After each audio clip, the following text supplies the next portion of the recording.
Apocalipse, capítulo de número 6, lá no final. Vamos ler o versículo 1 a seguir.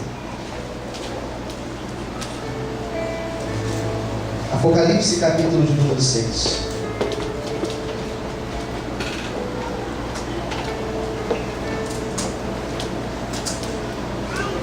Graças a Deus. Quem já encontrou, diga amém. Amém. Versículo 1 diz assim: E havendo o cordeiro aberto um dos selos, olhei e ouvi um dos 4 animais que dizia com em voz de trovão: Vem e vê. E olhei, e eis um cavalo branco, e o que estava sentado sobre ele tinha um arco, e foi-lhe dada uma coroa, e saiu vitorioso para vencer.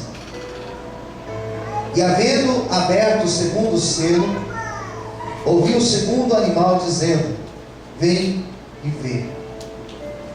Saiu outro cavalo vermelho, e o que estava sentado sobre ele foi-lhe dado que tirasse a paz da terra, e que se matassem uns aos outros. E foi-lhe dada uma espada, uma grande espada. E havendo aberto o terceiro selo, ouvi o terceiro animal dizendo: Vem e vê. E olhei, e eis um cavalo preto, e o que estava sobre ele assentado tinha uma balança na mão.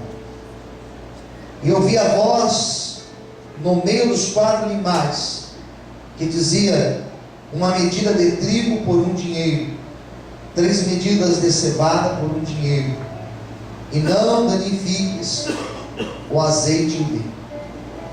E havendo aberto o 4º selo, ouvi a voz do 4º animal que dizia: Vem e vê.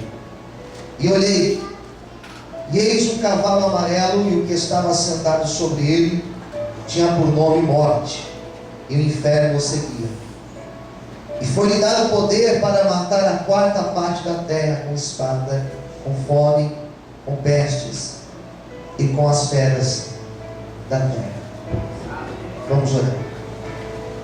Soberano Deus e Pai, fala conosco, Senhor, nesta noite, através desta palavra, através do Teu Espírito Santo.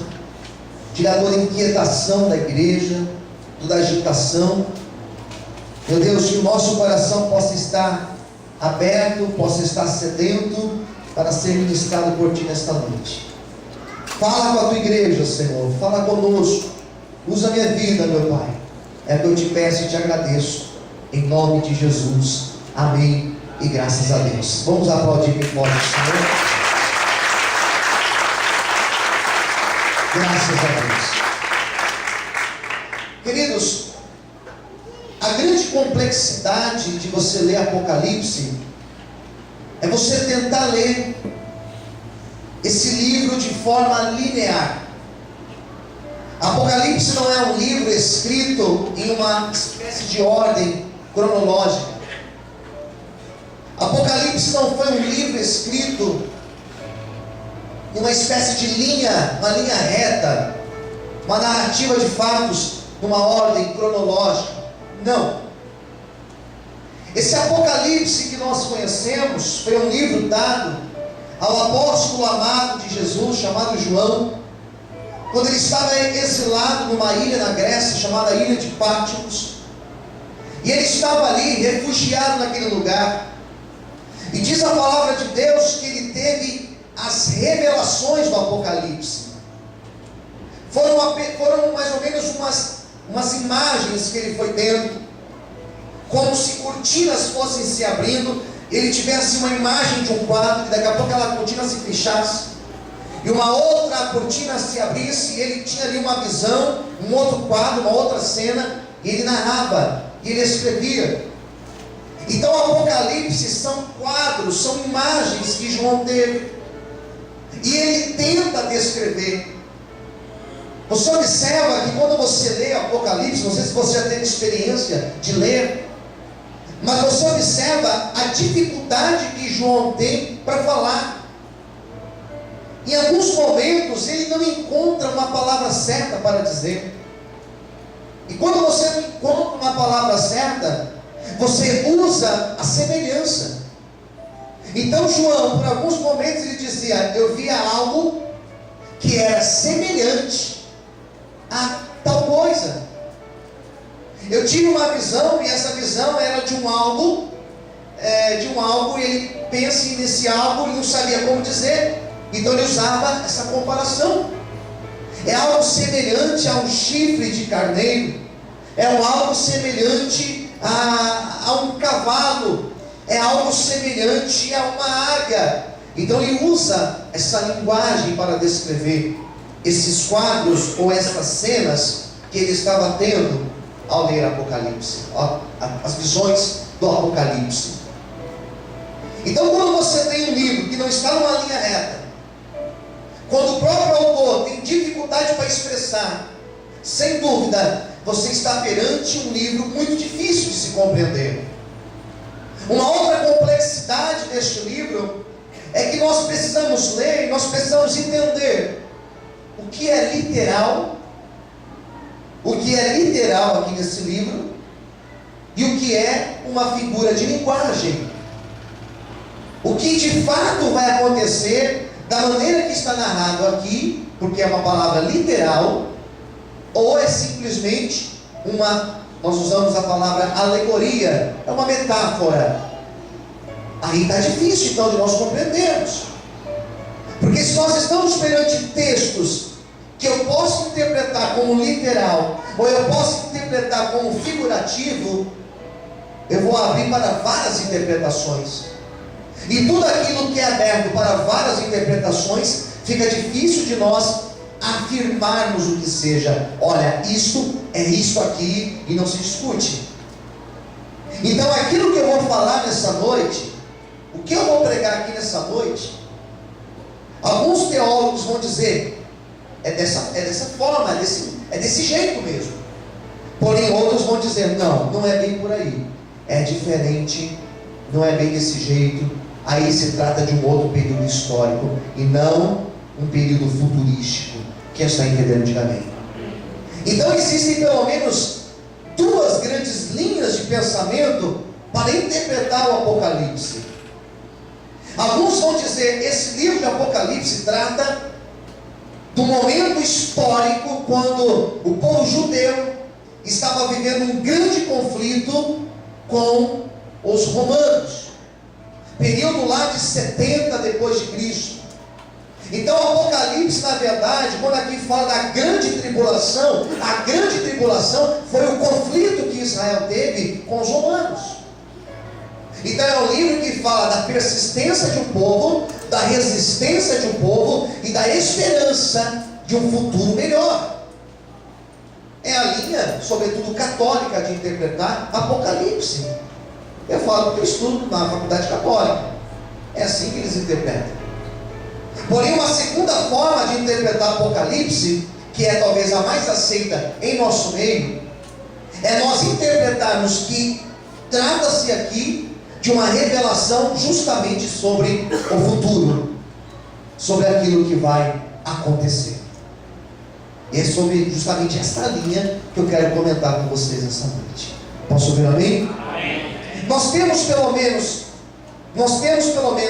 6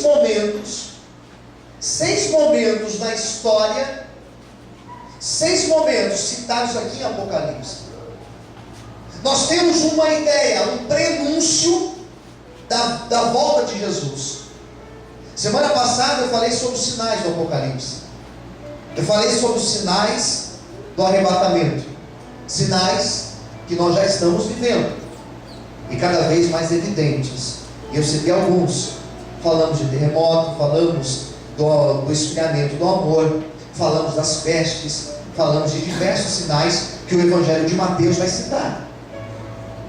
Esse período é chamado período antes da tribulação, período que nós estamos vivendo. Nós estamos antes da tribulação. Acabando então esse período, Jesus volta. E essa primeira vinda do Senhor, vamos chamar de primeira vinda, será uma vinda rápida. 8 milésimos de segundo, abrir e fechar de olhos, Jesus arrebata a sua igreja. E quando Ele arrebata os seus escolhidos, algumas coisas ocorrem nesse momento. Isso eu não deixei claro semana passada, eu quero deixar claro hoje. O que ocorre quando Jesus arrebata a sua igreja? Primeiro, os escolhidos, o seu povo que estiver vivo aqui nessa terra, com o arrebatamento da igreja, esse povo será levado para os céus. Tudo que temos ficará aqui.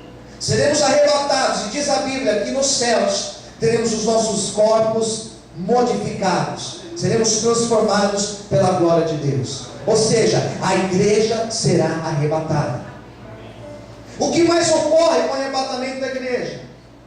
Aqueles que morreram, os nossos irmãos que morreram, estão lá sepultados há 100 anos, há 1000 anos, não importa o tempo. Aqueles que morreram em Cristo, com Deus, quando a igreja for arrebatada, a Bíblia vai dizer que esses que morreram, eles também irão ressuscitar. Então, juntamente com a igreja arrebatada, os outros mortos com Deus, mortos em Cristo, também irão se encontrar. E todos nós iremos para a presença de Deus, para a presença de Cristo, cearemos com Ele e viveremos na presença do Senhor. O que mais ocorre com o arrebatamento da igreja? Ocorre uma terceira coisa. Quando a igreja é arrebatada, os mortos em Cristo, entenda, não os outros, os em Cristo, ressuscitam. E é inaugurado ali um outro tempo. E esse período que é inaugurado, nós vamos falar sobre esse período quando eu começar a falar sobre os cavaleiros do Apocalipse.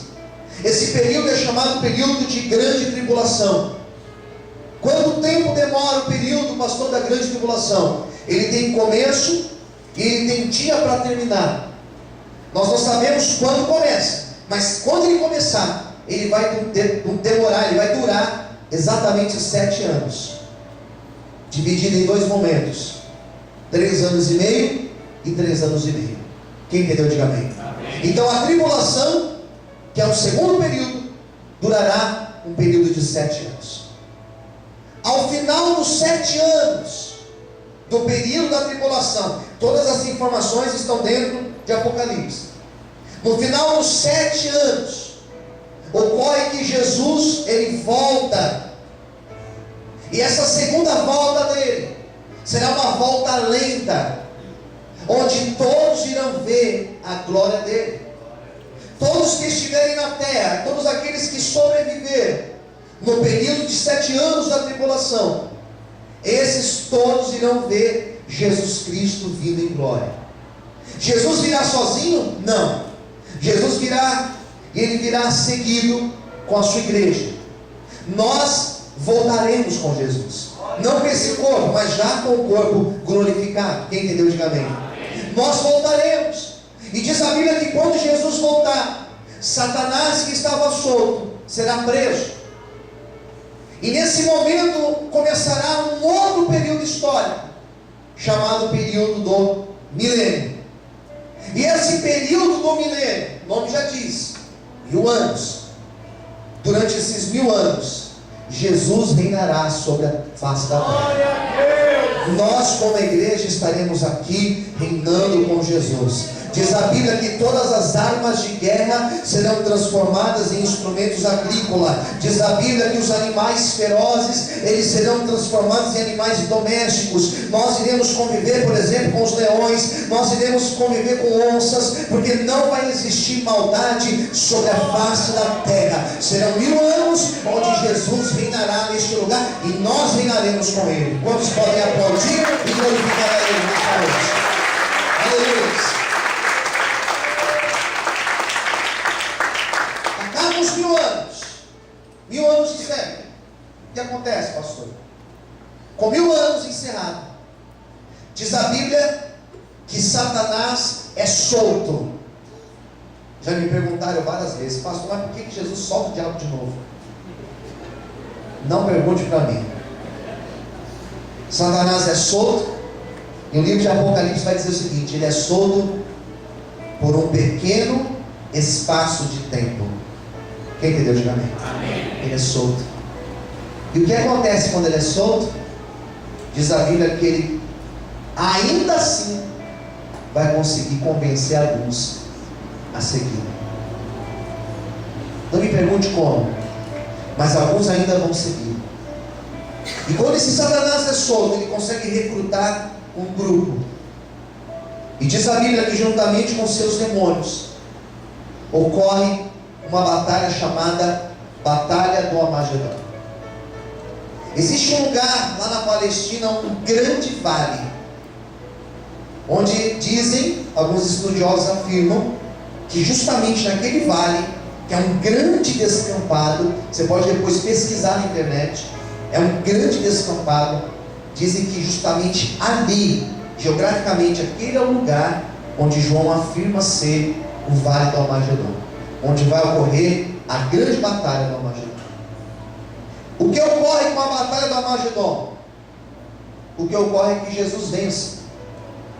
Diz a Bíblia que o Senhor vence, e Ele vence com o soprar das suas narinas.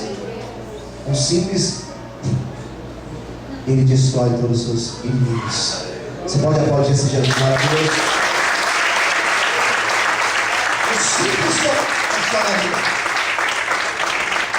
E o que ocorre? Acabando esse período, diz a Bíblia que ocorre o grande juízo final. E esse grande juízo final, em alguns momentos é chamado de um grande juízo do trono branco. Esse juízo do trono branco, diz a Bíblia que quando esse momento chega na história, aqueles que morreram desde a fundação do mundo até aquele dia, todos eles que morreram sem Cristo, eles irão ressuscitar. E todos, inclusive Satanás, os falsos profetas, todos eles serão julgados nesse grande juízo, nesse grande trono branco. E diz a Bíblia que todos serão julgados e todos serão condenados e serão lançados no lago de fogo e enxofre. Nós seremos julgados, nós igreja? Não. Nós passaremos por um julgamento antes, mas não é um julgamento para dizer que você está condenado ou não. É um julgamento chamado julgamento do galardão, onde nós receberemos coroas da mão de Cristo.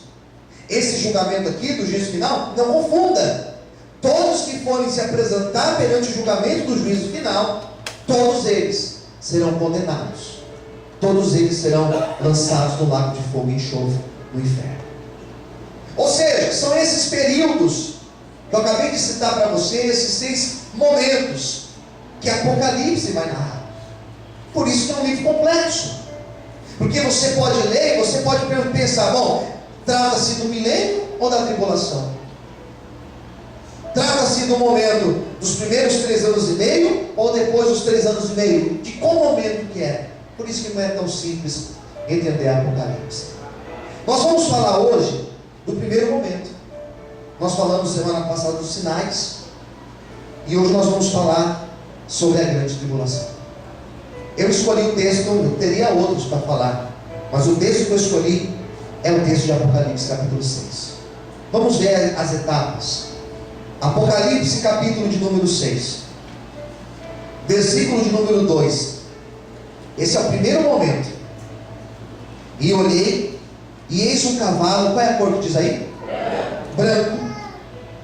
E o que estava sentado sobre ele tinha um arco, e foi-lhe dada uma coroa, e saiu vitorioso para vencer. Você sabe que aqui trata-se de uma visão, e como visão nós podemos e devemos interpretar esta visão. Quando a gente começa a fazer estudos sobre os sinais da volta de Cristo, nós temos que ver claramente, que todos esses sinais que estão acontecendo agora, eles estão apontando para esse cavalo branco, para esse período de tribulação. Um exemplo: O que ocorre hoje na Terra, cientificamente, está apontando que o dia do Senhor está muito próximo. Rapidamente, exemplos. Aquecimento global. Parece uma bobeira, papo de ecologista, mas aquecimento global é justamente Jesus mostrando os sinais do sol. Se a Terra continuar esquentando no ritmo que está, ela esquentando mais uns 2 graus, pelo menos, os 2 polos, as geleiras que hoje existem, elas vão derreter muito mais rápido do que elas já estão derretendo, aumentando de forma significativa o nível do mar. E o que ocorre quando o nível do mar começa a subir, pastor? Sabe o que ocorre? Lugares, por exemplo, como Pernambuco, Rio de Janeiro, Irlanda, Paquistão e tantos outros países da costa, eles deixam de existir com o aumento do nível do mar. É uma bagunça no ecossistema que você não faz ideia. O aumento do nível do mar vai ser uma das causas de maior morte na face da terra. A gente lê alguns textos de Apocalipse, por exemplo, e acha aquilo ali muito impressionante. Será que isso pode acontecer? Nós já estamos vendo. Quem entendeu, diga amém. As ondas gigantes do tsunami são sinais. Existem alguns textos, eu não vou enumerá-los agora, mas existem alguns textos que falam que nós veremos sinais da lua.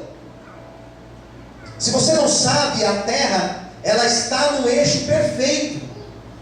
Se a Terra estivesse um pouquinho mais para cá ou para lá, não existiria raça humana aqui na Terra. Ela está no eixo perfeito. E a Terra, desse eixo perfeito, ela já se deslocou mais de 300 quilômetros da Lua. São sinais que nós estamos vendo nos astros, na Lua, no Sol, por exemplo, e nós não nos atentamos sobre a volta de Cristo. Eu estou citando no lado geográfico, né? Mas nós poderíamos citar a questão das pestes. Alguém me perguntou, não sei quem me perguntou, foi hoje cedo, alguém me perguntou: pastor, será que a dengue pode ser considerada como uma peste? Mas não tenha dúvida. Dengue e tantas outras pestes. Se você parar para pensar, a razão de tudo isso, tem um monte de animais se tornando extinto na natureza. Tem um monte. E você sabe que quando um animal deixa de existir, abala todo o ecossistema. Quem entendeu, diga amém. Abala tudo, porque cada animal tem uma função. O mosquito tem a função, o sapo tem a função, a cobra tem uma função, e todos os animais têm uma função. E com a morte, com a extinção desses animais, o ecossistema é tudo bagunçado. Algumas pestes começam a se desenvolver. Os alimentos que nós consumimos, cada vez mais tem agrotóxico. Cada vez mais, as bactérias que antigamente um simples remédio resolvia, cada vez os remédios são mais fortes. Em alguns casos, não faz mais efeito, aumentando a resistência de algumas bactérias. Isso é uma aula de ciência, se deixar vai embora. Mas tudo isso é para mostrar a questão das pestes, das doenças que estão existindo, que já existem, que não tem cura. Apesar do avanço científico, apesar de nós carregarmos o mundo no aparelho celular, para algumas doenças nós não temos ainda a cura. São as tais pestes que vão exterminar milhares de pessoas na face da terra. Quem está entendendo, diga amém. São sinais da volta de Cristo. Existem os aspectos da religião, da igreja. A igreja mostra que Jesus está voltando. Quando eu vejo igreja fazendo umas loucuras aí, quando eu vejo os pastores cometendo alguns escândalos aí, quando eu vejo apostasia na igreja, quando eu vejo pessoas corrompendo o altar de Deus, quando eu vejo o pecado dentro da igreja, eu começo a ver, isso daí é tudo sinal da volta de Cristo. Existem os sinais sociológicos. corrupção, por exemplo, a fome, por exemplo, sinais da nossa sociedade do esfriamento do amor. Isso está apontando a volta de Jesus. Isso está apontando o surgimento desse período que eu estou lendo aqui para vocês. Vamos lá. Por que esse cavalo branco? O branco sempre foi e sempre será uma representação do quê? O que o branco representa? Paz. Não tenha dúvida. Por que as pessoas gostam de passar a virada do ano de branco? Porque vai trazer paz. É verdade, irmãos? O branco sempre representa paz. Quem concorda, diga amém. O livro de Apocalipse vai falar que Jesus, ele virá montado em um cavalo branco.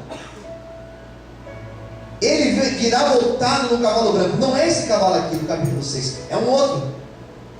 Jesus voltará montado no cavalo branco. Diz a Bíblia que na sua coxa escrito Rei dos Reis, Senhor dos Senhores. É diferente desse cavalo. Se esse cavalo, pastor, é branco, o que ele representa? Ele representa ser um falso Cristo. Quem entendeu, diga amém. Então esse cavalo primeiro aqui, da cor branca, o que ele tem na mão dele? O que diz aí o versículo 2? O que ele tem na mão? Um arco. Não tem flecha. Ele tem só um arco. A flecha é um instrumento de guerra. O arco sem a flecha não tem muita função. Esse cavalo branco representa que essa figura do anticristo, ele vai alcançar a terra inteira sem fazer uma guerra. Ele é o falso Cristo. Quando esses 3 anos e meio, primeiro, iniciar, nós teremos, nós não, melhor dizendo, a terra vai ter o governo desse cavalo branco. Tudo está apontando que a terra vai se tornar um governo apenas. Politicamente nós temos alguns blocos. Temos a ALCA, os países da América do Norte, nós temos o Mercosul, nós temos a União Europeia, nós temos os tigres asiáticos. São blocos, tudo vai se tornar um bloco só. A terra vai ter um governador apenas. Quem entendeu, diga amém. Todo o poder vai estar na mão de um homem apenas. Muito provável que nós não veremos esse governo de um homem apenas, mas esse povo que ficará aqui, eles vão ver. Serão 3 anos e meio que vai governar com falsa paz. A proposta do anticristo será essa: eu sou Cristo, eu sou Salvador, eu tenho paz para vocês. No meu período aqui de governo não vai ter fome, não vai ter guerra, não vai ter problemas, porque agora sobrou emprego, sobrou carro, sobrou casa, sobrou roupa. A população vai ter muita coisa sobrando aí. Então serão 3 anos e meio em que ele vai fazer paz com os moradores da terra. E todos os homens vão se curvar perante ele e vão acreditar que ele realmente é Cristo. Quem entendeu, diga amém. Mas diz a Bíblia que no final desses 3 anos e meio, encerrando esse período de 3 anos e meio, ele vai rasgar o contrato com a terra e vai iniciar o segundo cavalo. Olha o que diz aí, versículo 3: e havendo aberto o segundo selo, ouvi o segundo animal dizendo: vem e vê. E saiu outro cavalo. Aqui já tem uma outra cor. Qual é a cor dele? Vermelho. E o que estava sentado sobre ele foi dado que tirasse a paz da terra. Percebe que ele é o contrário do branco. Ele vai tirar a paz da terra. E que se matassem uns aos outros. E foi-lhe dada uma grande espada. O que esse cavalo vermelho representa? Dentro da teologia, ele representa o sangue. Por isso que ele é vermelho. O sangue que será derramado nos 3 anos e meio finais desse período da tribulação. Como as pessoas vão morrer na tribulação, pastor? tudo indica que ocorrerá uma grande guerra. Você observa que o mundo, ele é um verdadeiro barril de pólvora. Quando você começa a estudar um pouco de geopolítica, você começa a ver que o mundo é um negócio inflamado. Parece que não, mas nos Estados Unidos, eles têm armas suficientes para destruir países inteiros com seus mísseis. Países, por exemplo, como o Irã, que é um negocinho desse tamanho. Eles têm lá bombas atômicas, que um botão apertado, eles enviam um míssil lá para o outro lado e destroem tudo. Países lá da antiga União Soviética, países pequenos, que nós nem imaginamos, são potências nucleares, que bastam apertar um start, um míssil é lançado lá para o outro lado do mundo, em questão de 15 minutos, tudo vai para os ares. Esses homens têm um poder militar tremendo, mas eu glorifico a Deus, porque acima do poder dos homens existe o poder de Deus, e o poder de Deus está sobre essa terra para proteger aqueles que são lavados e remidos no sangue do Cordeiro, amém? Quantos podem aplaudir e glorificar o Senhor por isso? Aleluia! Porém, nesse período, o Espírito Santo que opera na igreja hoje, diz alguns textos que o Espírito Santo se afasta da terra, e o homem estará entregue na mão dos homens. Então haverá muita morte nesse período. Alguns cristãos, sabe que tem alguns cristãos que ficarão aqui na terra. Quem está entendendo, diga amém. Fala para o teu irmão do lado, alguns cristãos vão ficar aqui na terra. Como assim, pastor? Como assim? Todos os textos que Jesus fala da volta dele, preste muita atenção, todos os textos que Jesus fala da volta dele, ele sempre fala da metade.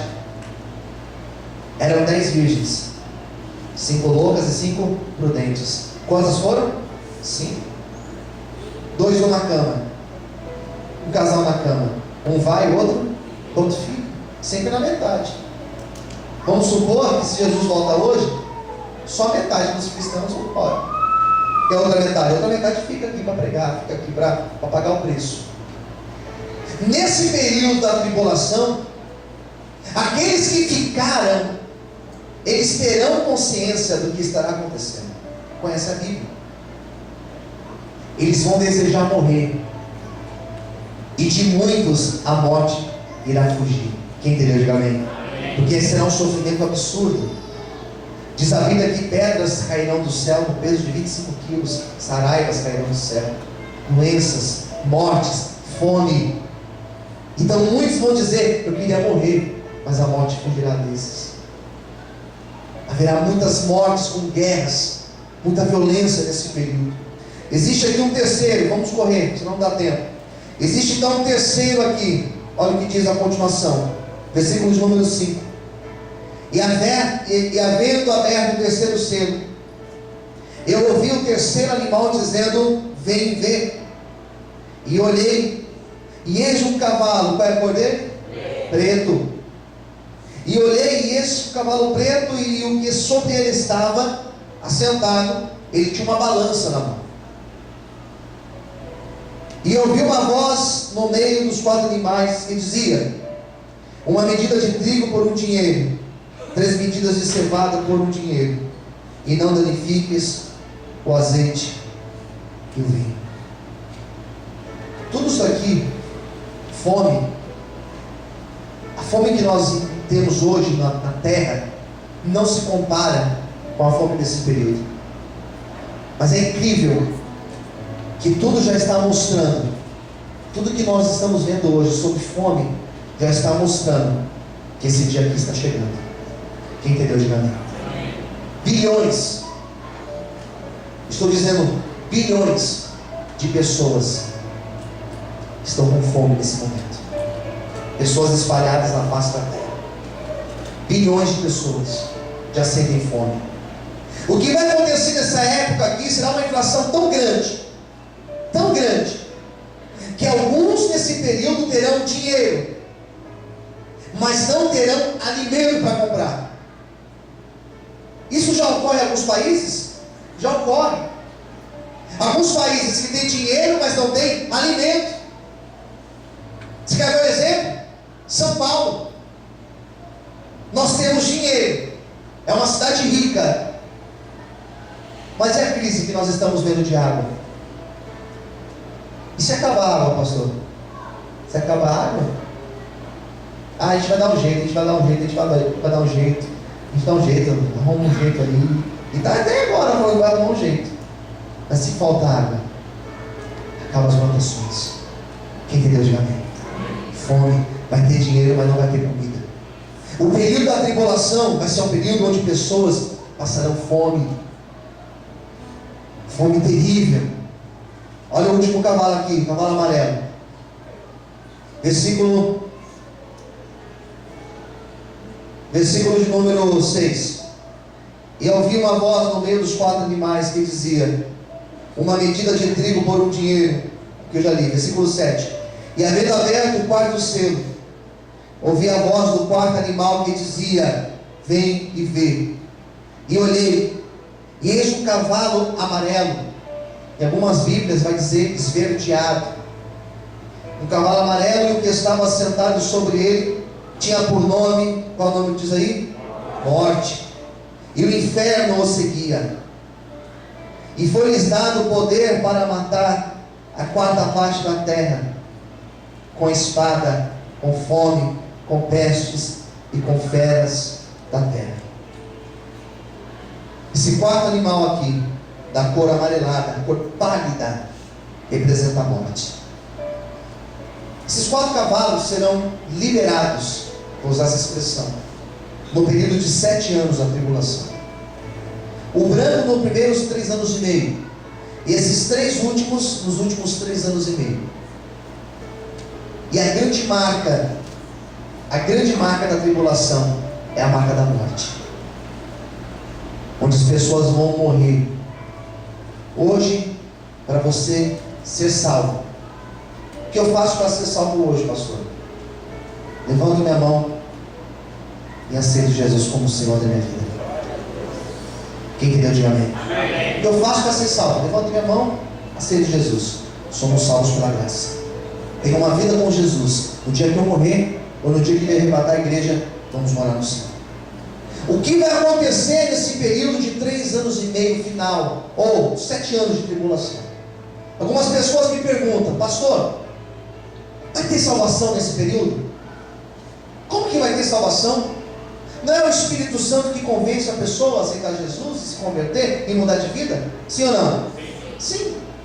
Como que nesses 3 anos e meio, nesses 7 anos, melhor dizendo, como que nesses 7 anos o Espírito Santo não vai estar aqui operando? Como as pessoas vão aceitar Jesus, se converter? Será um ato totalmente racional. E para a pessoa aceitar Jesus, para a pessoa ter Jesus como o Senhor da vida dela, não vai bastar apenas ela levantar a mão e falar assim: Senhor, minha vida te pertence. Não. Ela vai ter que pagar um preço. O preço pago hoje é o preço da morte de quem? Morte de quem? Jesus. Nesse período aqui vai ser a morte de quem? A morte da pessoa. A pessoa que quiser realmente viver uma vida digna, porque algumas pessoas falam: bom, eu vou viver de qualquer jeito aqui na terra, porque se Jesus voltar, eu seguro o refrão, fico aí de boa, eu resisto à minha vida, à luta, né? E eu sou salvo. Mas nesse período aqui, para ser salvo, vai entregar a sua própria vida. Diz alguns textos que os homens vão receber uma marca, chamada marca da besta. Que aquele que não tiver, significa que ele pertence a Cristo. E esses que tiverem aqueles que não tiverem a marca, são aqueles que pertencem a Cristo, mas eles não vão poder comprar, não vão poder vender nada, vão passar fome, vão morrer. Então, haverá salvação? Sim, mas a pessoa vai morrer por Cristo. O que eu quero dizer com esta palavra é aqui encerrar minha pregação, porque o horário já foi, que hoje você tem a oportunidade, eu tenho a oportunidade de levantar a mão e falar: Senhor, seja o Senhor da minha vida. Quem entendeu, diga amém. Hoje nós temos a oportunidade de desfrutar um relacionamento com Deus. Nós moramos num país livre, onde você pode entrar aqui, eu posso gritar para os quatro ventos que eu amo Jesus, que minha vida pertence a Ele. Hoje nós temos liberdade para servir Jesus. Hoje, para você aceitar Jesus, basta você levantar sua mão e falar: Senhor, a minha vida é tua. Ou seja, abraça a oportunidade, abraça a oportunidade. Não fique disperso, não fique distraído. Esta mensagem é para você entender que Jesus está voltando e Ele voltará para arrebatar uma igreja santa, uma igreja santificada, não uma igreja prostituta, não uma igreja dura, mas uma igreja lavada e remida do sangue do Cordeiro de Deus. Aleluia!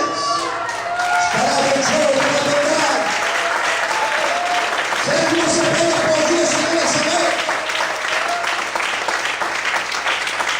Não espere o dia do arrebatamento. Não espere o dia do arrebatamento para você falar: ah, se eu pudesse voltar atrás. Hoje você tem a oportunidade. Vamos orar, queridos.